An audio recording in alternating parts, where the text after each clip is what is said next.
Kadathanad labour contract സൊസൈറ്റിയിലെ തട്ടിപ്പ് നമുക്കറിയാം. ആ കേസുമായി ബന്ധപ്പെട്ട് കോൺഗ്രസിന്റെ DCCയുടെ സെക്രട്ടറിയൊക്കെ അറസ്റ്റിലായ വിവരം, ജയിലിലായ വിവരം നമുക്ക് എല്ലാവർക്കും അറിയാവുന്നതാണ്. പക്ഷേ ഈ അന്വേഷണം എങ്ങും എത്തുന്നില്ല എന്നതാണ് ഏറ്റവും പ്രധാനപ്പെട്ട കാര്യം. ഇപ്പോൾ നമ്മൾ മനസ്സിലാക്കുന്നത് ഈ പറയുന്ന സുധീർ കുമാർ എന്ന് പറയുന്ന DCC സെക്രട്ടറിയിൽ ഈ അന്വേഷണം അവസാനിക്കുന്നു എന്നതാണ്. പോലീസ് പറയുന്നത് അവർക്ക് ഇനിയുള്ള ഈ 3 പ്രതികളെ കസ്റ്റഡിയിൽ വാങ്ങി ഇവരെ ഒരുമിച്ചിരുത്തി ചോദ്യം ചെയ്യണമെന്നൊക്കെയാണ് പറയുന്നത്. പക്ഷേ ഈ സംഭവം നടന്നത് എത്രയോ നാളുകളായിരിക്കുന്നു, ഇവർ പിടിയിലായിട്ട് എത്രയോ നാളുകളായിരിക്കുന്നു. ഇതുവരെയും അതിനൊന്നും കഴിയുന്നില്ലേ എന്ന വളരെ പ്രധാനപ്പെട്ട ചോദ്യമുണ്ട്. അതിൻ്റെ കൂടി ഉത്തരം കിട്ടേണ്ടതുണ്ട്. ചേതൻ തന്നെയാണ് നമ്മളോട് സംസാരിക്കുക. ചേതൻ, കഴിഞ്ഞ കുറേ കാലങ്ങളായി നമ്മൾ മാത്രമാണ് ഈ വാർത്ത പറയാനുള്ളത്. ഈ വാർത്ത പൊതുസമൂഹത്തോട് വിശദീകരിക്കാനും നമ്മൾ മാത്രമേ ഉള്ളൂ. ഇപ്പോൾ ഈ സുധീർ കുമാർ എന്ന് പറയുന്ന DCC സെക്രട്ടറിയിൽ അന്വേഷണം അവസാനിപ്പിക്കാനുള്ള തത്രപ്പാടിലാണോ പോലീസ് ശ്രമിക്കുന്നത്? ഇതിന് പുറകിൽ ഒരുപാട് ഉന്നതരുണ്ട്, ഉന്നത ബന്ധങ്ങളുണ്ട് എന്നൊക്കെ കേട്ടിരുന്നല്ലോ. അവരിലേക്കൊന്നും പോകേണ്ട എന്നതാണോ നിലപാട്?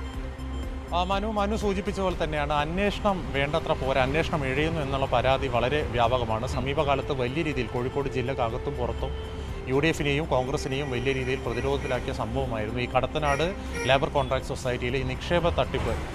3 പ്രതികളാണ് പ്രധാനമായും ഉണ്ടായിരുന്നത്. ആദ്യം ഈ ബാങ്കിൻ്റെ ഈ സ്ഥാപനത്തിൻ്റെ സെക്രട്ടറിയായ പ്രീന, 2ാം പ്രതി റിനീഷ്, 3ാം പ്രതിയായ ഒപ്പം തന്നെ കോൺഗ്രസ് നേതാവും DCC സെക്രട്ടറിയുമായിരുന്ന TV സുധീർ കുമാർ. ഈ 3 പേരുമാണ് പ്രതികൾ. ഇപ്പോൾ ഇവർ റിമാൻഡിലാണ്, ജയിലിലാണ്.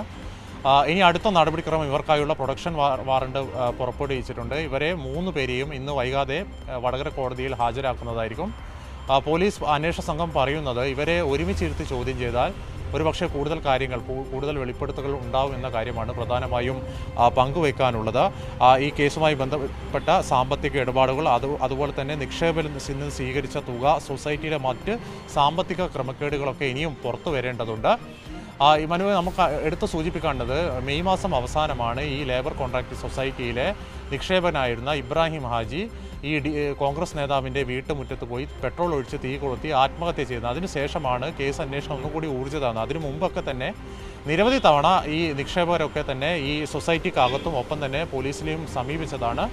എന്നാൽ ഈ ഇബ്രാഹിം ഹാജിയുടെ ആത്മഹത്യയോടുകൂടി ഈ കേസ് ചൂടുപിടിക്കുകയായിരുന്നു. എന്നിട്ടും 1 മാസം കഴിഞ്ഞാണ് മനു ഈ DCC സെക്രട്ടറിയായ സുധീർ കുമാറിനെ പോലീസ് ഈ ആത്മഹത്യാ പ്രേരണ കുറ്റം ചുമത്തി അറസ്റ്റ് ചെയ്യുന്നത്.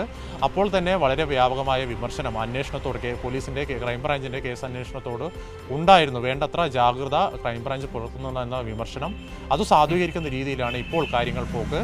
കേസിൻ്റെ അന്വേഷണ ചുമതലയുള്ള DYSPയെ ഇപ്പോൾ സ്ഥലം മാറ്റിയിട്ടുണ്ട്. പുതിയ ആൾ ഉടനെ തന്നെ വന്ന് ഇനി കേസ് ഒരുപക്ഷെ ഒന്നുകൂടി ആദ്യത്തിനെ സ്റ്റാർട്ട് ചെയ്യേണ്ട അവസ്ഥയിലേക്കാണ് കാര്യങ്ങൾ പോകുന്നത്.